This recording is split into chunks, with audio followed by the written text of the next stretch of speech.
Hey guys, today I want to share a quick video with you on how to manage fear and detach from the emotion of fear so that you can get back to making better decisions. Okay, so this technique comes from a Japanese healing art called Jin Shin Jyutsu. It's a little, unorthodox if you're not familiar with this sort of thing. That's okay. Give it an opportunity. Try it out. See how you like it. All right.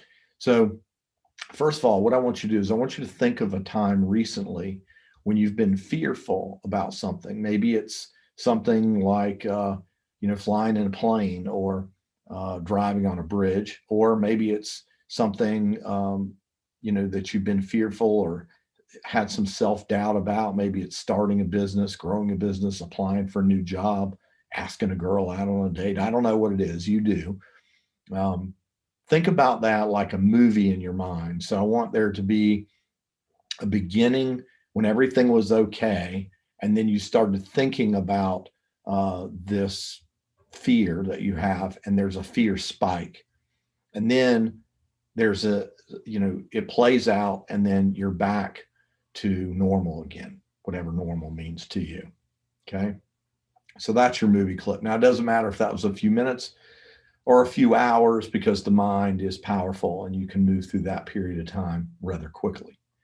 Now, if you're left-handed, I want you to use your right two index and middle fingers. If you're right-handed, I want you to use the left index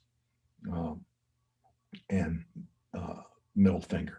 Okay, so I'm right-handed, so I'm going to use my left index finger and middle finger, and I want you to wrap your hand lightly around those two fingers, just like that. Okay, just wrap around those two fingers lightly.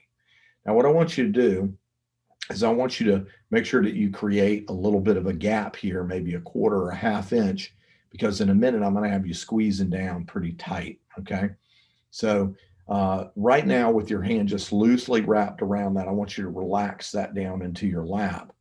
And you can do this with your eyes open or your eyes closed, but I want you to go ahead and press play on that movie in your mind.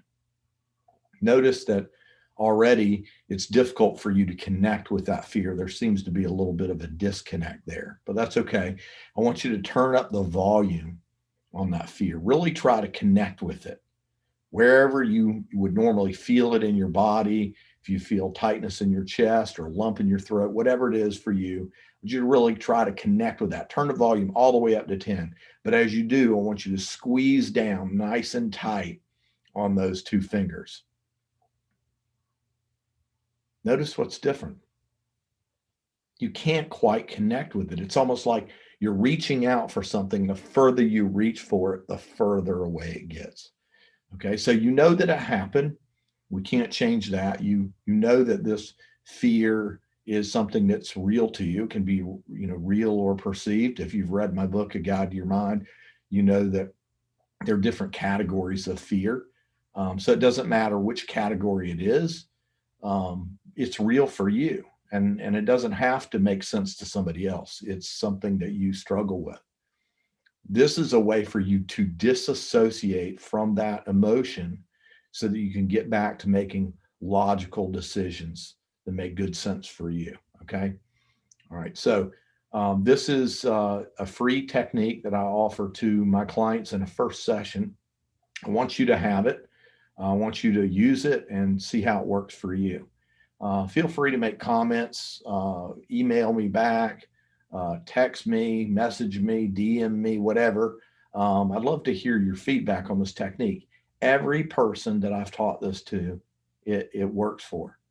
So I'm sure it'll work for you. I'd love to hear your feedback on this. This works for both fear and anxiety. So think about that. Think about how you might apply it in your life. Give me some feedback. I'd love to hear back from you. Take care.